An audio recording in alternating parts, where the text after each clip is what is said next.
It was one of those afternoons that felt almost too perfect to be real. The Texas sun beat down on our quiet street in Austin, the air heavy with the smell of smoked brisket drifting from my backyard grill. I'd spent all week fine-tuning the seasoning, adjusting the heat, and today I was convinced I was finally going to nail it. My wife Sarah was only a few steps away in the driveway, meticulously arranging the tools and medicines she used for her mobile veterinary practice. That was Sarah, methodical, organized, and laser-focused on making sure every detail was just right for her clients. The neighborhood was alive in that calm, suburban way. Kids riding bicycles with streamers on the handlebars, sprinklers hissing as they watered neat green lawns, and neighbors waving as they strolled past with dogs tugging at leashes. It was peaceful, normal, the kind of Saturday you hope for after a long week. But normal has a way of vanishing in an instant. That's when Sarah froze. She was staring at the windshield of her van, her brow furrowing as she leaned closer. I wiped my hands on a towel and walked over, expecting something ordinary, maybe a flyer, maybe some junk advertisement. Instead, a glaring neon orange notice was plastered across the glass. Big black letters screamed, "Final Enforcement Notice, Arrest Authorized." At first I thought it was a joke, some mistake, maybe a prank pulled by a bored teenager, but the lettering was sharp. The language was official, and at the bottom sat a series of codes and seals that gave it an air of authority. My gut twisted. Sarah looked at me, her eyes wide, silently asking the question we were both thinking. What in the world is this? The notice claimed she was in violation of a municipal code, something about parking a commercial vehicle in a residential zone. Now, I knew my wife's van. It wasn't some oversized logo-plastered truck. It was a modest white van, no different from half the work vehicles scattered around the block. And parking it in our own driveway, that had never been an issue. Something wasn't adding up. That's when I heard the sound of tires crunching against asphalt. A white SUV rolled slowly up the street and stopped right in front of our driveway. Two men stepped out. At first glance, they looked every bit the part. Dark uniforms, badges clipped to their chests, radios on their belts. The taller one carried a clipboard as if he'd been waiting for this exact moment. "Afternoon," he said, his voice steady but rehearsed. "I'm Officer Hull. This here is Officer Brady. You're in violation of city ordinance for parking a commercial vehicle in a residential zone. We're here to enforce compliance." His words were polished, official-sounding, but I noticed the little things. Their uniforms looked just slightly off, like they'd been ordered online rather than issued by the city. The SUV had no police markings, no light bar, just a generic black grille. And most telling of all, their body language betrayed them. Real officers stand calm, practiced.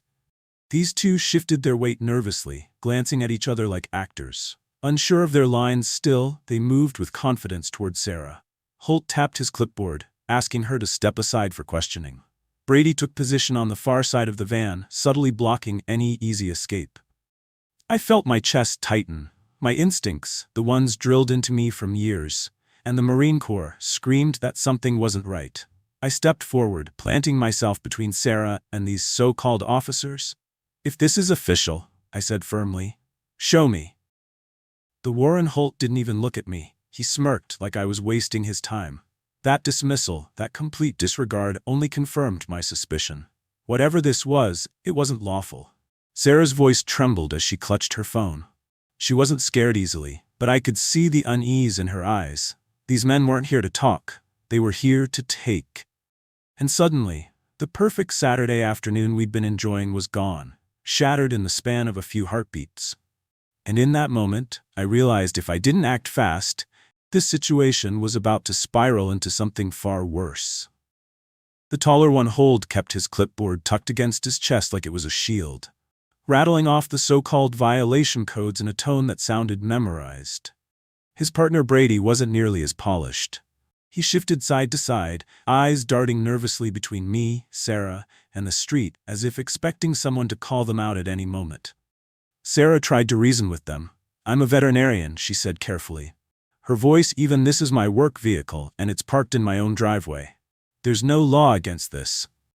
Holt's reply came too quick, too sharp. "Ma'am, you've been warned already.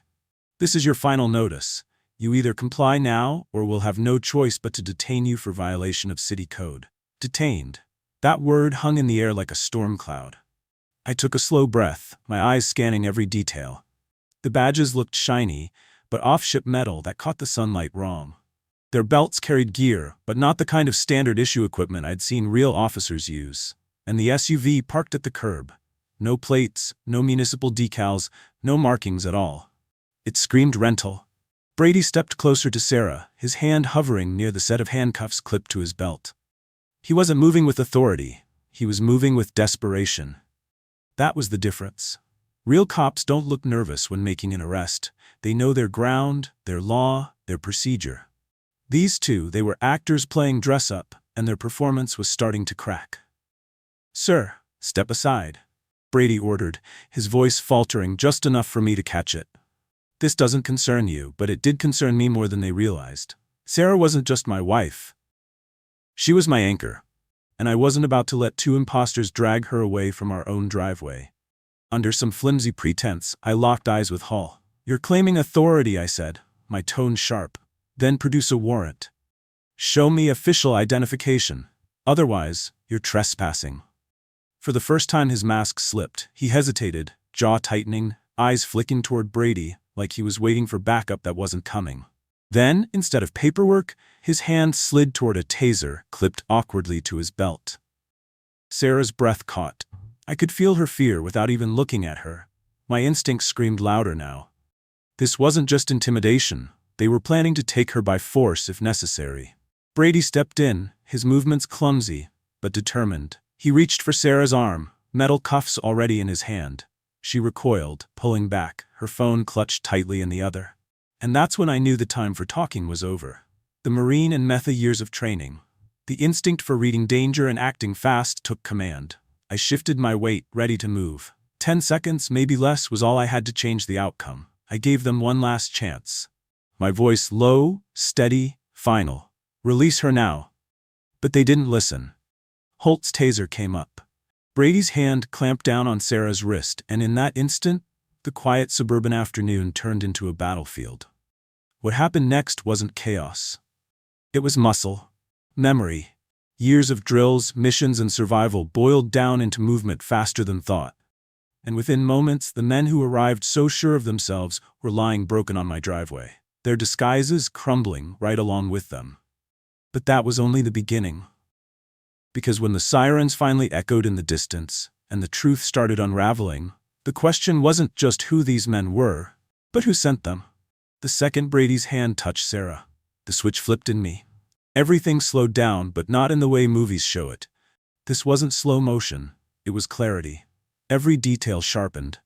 The angle of Brady's wrist, the twitch in Holt's shoulder as he raised his taser, the sound of Sarah's shaky breath, it all registered at once. My training had drilled this into me. When things go sideways, hesitation is the enemy. 10 years in the Marines taught me how to react faster than thought. And in that moment, instinct took command. Brady's grip tightened on Sarah, but he didn't expect resistance. A quick pivot of my body and my elbow snapped into his jaw with the precision of thousands of practice strikes. I felt the shock reverberate through bone. He crumpled instantly, handcuffs clattering to the pavement. Holt barely had time to register what happened before I was on him. He raised the taser, his hand trembling, but his stance was sloppy. I sidestepped, driving my knee into his gut, knocking the air out of him. The taser slipped from his grip. My fist followed, connecting with his nose. There was a sickening crunch, and he collapsed to the asphalt, gasping and groaning. It wasn't rage driving me. It wasn't blind violence. It was pure control. Every move calculated to neutralize without killing. These weren't battlefield enemies. They were imposters, and I needed them alive for answers. Sarah was frozen for a second, eyes wide, her phone still recording everything. Then she snapped into action, dialing 911 with trembling fingers. To men, fake police who attacked us, she blurted, her voice sharp with adrenaline. The afternoon sun of Phoenix, Arizona, was brilliant and hot, casting long shadows across the asphalt of Jefferson Street. On a gleaming silver Vespa scooter, Maria Rodriguez, in her late 30s, navigated through the light traffic. She wore simple jeans, a plain white t-shirt, and aviator sunglasses, her navy blue garment bag secured behind her seat. Inside, it was a maid of honor dress for her sister's wedding, an event she was officially running late for. Maria Rodriguez was a deputy chief in the Phoenix Police Department, one of the most powerful cops in the city. But today, she was just Maria, a sister on a scooter, trying to beat the downtown traffic. She hummed a tune, feeling a rare sense of freedom. No uniform, no radio chatter, no crushing weight of responsibility. Approaching a quiet intersection, she slowed but didn't come to a full stop, executing a maneuver every local driver did 100 times a day. Then, the flashing lights in her rearview mirror made her sigh. A patrol car was behind her. She pulled over. 2 officers got out. The older one, Miller, with a thick mustache, sauntered up, his voice dripping with condescension. The younger one, Davis, hung back. Miller, well, what's the hurry, little lady? You ran that stop sign. That's a serious violation. Maria kept her cool. I apologize, officer. I'm on my way to my sister's wedding, a bit preoccupied. Miller chuckled, then lowered his voice. A wedding, huh? Expensive. A ticket like this, plus court fees, could ruin a weekend. Not to mention we'd have to check if this scooter's even registered. We could be here for a while. He leaned in. But maybe we can find a simpler way to resolve this. A kind of on-the-spot donation helps us, helps you. The paperwork just disappears. Maria froze inside. The rumor she had been chasing for a year, corruption, was standing right in front of her, impersonating a cop, a bribe. I don't think so, officer. Please, just write the ticket. Miller's smirk vanished. His posture shifted. Tough girl, huh?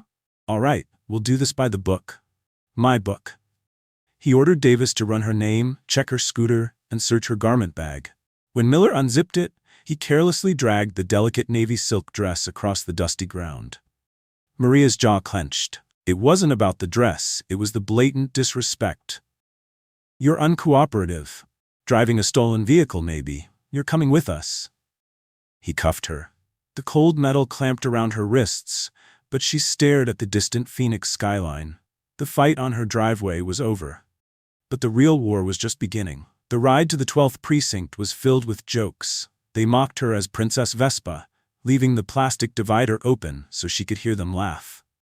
They even ignored calls about real crimes to finish bringing her in.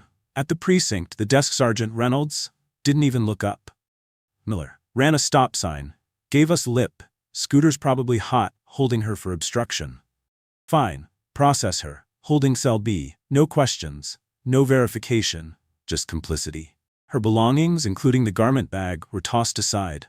They shoved her into a small, grimy holding cell with a single metal bench. The door slammed shut.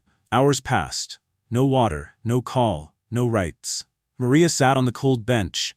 She wasn't just observing anymore. She was judging. Then, Miller and Davis returned, smug.